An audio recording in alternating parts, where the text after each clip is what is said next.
Assalamualaikum warahmatullahi wabarakatuh. Ketemu lagi pada hari ini dengan Pak Guru, Pak Aflah.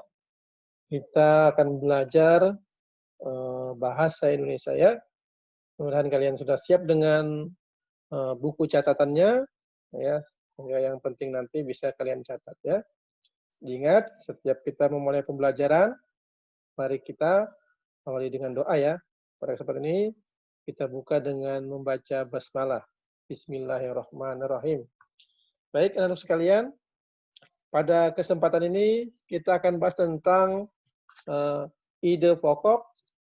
Yang kedua nanti kita akan bahas tentang menentukan ide pokok dalam kalimat utama serta kalimat utama dan penjelas. Ya, mudah-mudahan kalian sudah siap semua. Baik, yang pertama dulu, yaitu pengertian ide pokok. Informasi utama disampaikan melalui ide pokok teks. Nah, apa itu ide pokok? Merupakan inti atau dasar permasalahan suatu teks. Ide pokok dalam teks sering juga disebut pokok pikiran atau gagasan utama. Nah, sama saja itu. Karena apa? Berisi gagasan dasar penulisnya. Ya, gagasan dasar penulis. Yang disampaikan biasanya setiap wacana itu ada pokok pikirannya atau gagasan utamanya. Ya. Bagaimana sih cara menentukannya? Ya, cara menentukannya diantaranya adalah yang pertama, baca teks dengan saksama secara keseluruhan. Jadi baca semua dulu, ya, dibaca pelan, dipahami, ya.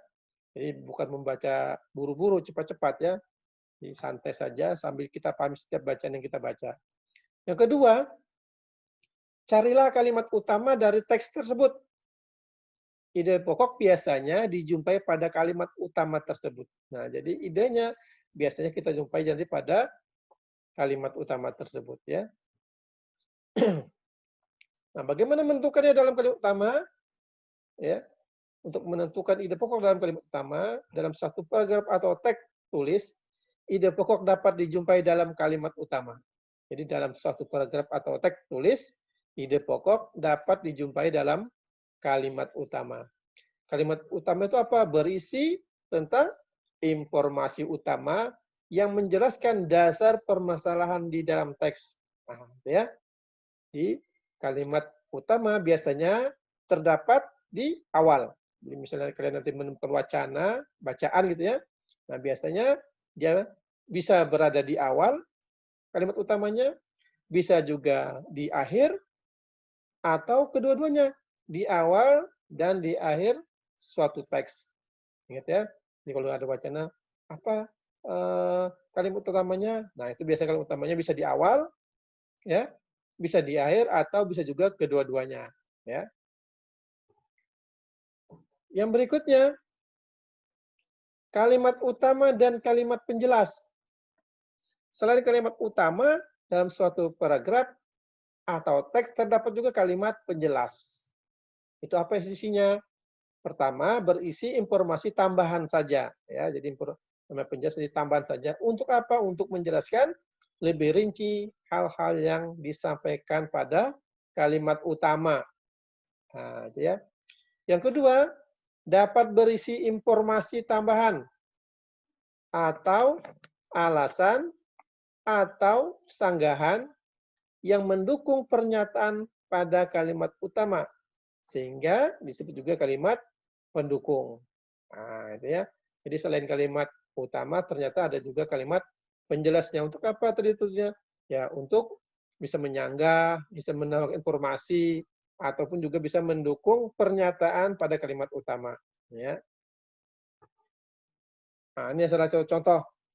Ya. Serangga menggunakan 6 kakinya untuk bergerak. Beberapa jenis serangga menggunakan kaki mereka untuk berjalan. Ada juga serangga yang menggunakan kaki mereka untuk melompat. Selain itu, ada beberapa jenis serangga yang menggunakan kaki mereka untuk berenang dan berjalan di atas air. Nah, tadi kita tanya, ada di mana sih kalimat utamanya? Nah, ini ada kalimat utamanya. Serangga menggunakan 6 kakinya untuk bergerak. Nah, ini kalimat utama.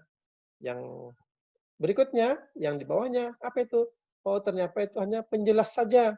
Menjelaskan daripada kalimat utamanya itu. Misalnya apa?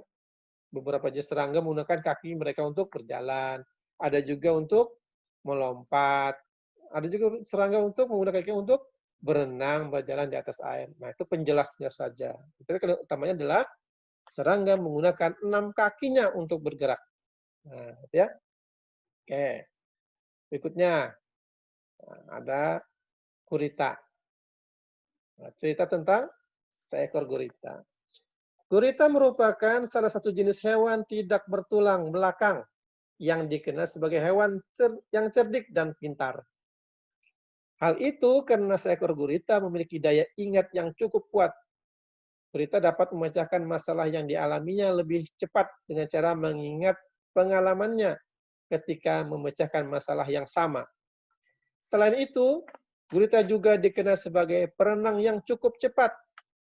Gurita menggunakan gerakan pendorong jet untuk bergerak cepat dan berenang jarak jauh. Nah, ini. Jadi kalau kita dulu sering nonton bola, ya, Bapak Guru dulu sering nonton bola, malah hewan ini dijadikan apa? Dijadikan sebagai orang bertanya. Nah, yang menang siapa gitu ya? Oh, nanti guritanya milih bendera. Nah, misalnya di situ nanti pertandingannya antara misalnya Indonesia melawan Thailand. Nah, nanti guritanya ditaruh satu tempat, di situ ditaruh 2 bendera, nanti gurita menuju salah satu bendera. Nah, berarti memperkirakan bahwa negara itu yang menang. Nah, yang dipilihnya itu. Nah, ya, itu sampai-sampai orang menggunakan hewan untuk memprediksi siapa yang menang, gitu ya. Tapi kita tidak usah percaya, ini kan namanya prediksi saja ya. Nah, terus berikutnya adalah yang menjadi pertanyaan kita adalah kalimat utamanya mana? Wah, ternyata kalimat utamanya berada pada paling atas di awal, yaitu gurita merupakan salah satu jenis hewan tidak bertulang belakang yang dikenal sebagai hewan yang cerdik dan pintar. Itu kalimat utamanya. Ya. Atau ide pokoknya, gurita merupakan hewan tidak bertulang belakang yang cerdik dan pintar. Nah, itu ide pokoknya ya. Salah satu ide pokoknya. Nah, mungkin itu yang Pak Guru bisa sampaikan pada kesempatan hari ini. Kalian bisa membaca, mungkin di rumah punya buku cerita, ya, punya buku bacaan. Nanti kalian bisa setiap paragraf nanti dicari mana sih ide pokoknya, ya kan? Dicari kalimat utamanya mana, ya. Nah, mungkin ini pada kesempatan ini Pak Guru hanya bisa menyampaikan sedikit. Dan yang sedikit ini bermanfaat untuk kalian belajar. Ya, jangan lupa tadi dicatat mana yang penting, kalian bisa buka berulang-ulang, ya, yang ini. Sehingga kalian bisa paham betul tentang pembelajaran kita ini, yaitu tentang ide pokok, terus menentukan ide pokok dalam kalimat utama, maupun mengetahui kalimat utama dan kalimat penjelas. Ya, nanti kita akan bertemu lagi pada kesempatan yang akan datang. Selagi sebelum kita mengakhiri perjumpaan kita pada hari ini, sekali lagi Pak Guru berpesan jaga kesehatan kalian, ya, jaga kesehatan, istirahat yang cukup, makan yang bergizi, ya, jangan lupa cuci tangan, ya, kalau keluar rumah, kalau tidak penting betul ya jangan keluar rumah, walaupun harus keluar rumah ingat harus memakai masker, ya. Oke, mari kita tutup kegiatan belajar jarak jauh kita ini dengan bersama-sama mengucapkan hamdalah. Alhamdulillahirabbil alamin. Demikian yang Pak Guru bisa sampaikan pada pembelajaran jarak jauh pada hari ini. Kurang lebihnya mohon maaf. Pak Guru akhiri. Assalamualaikum warahmatullahi wabarakatuh.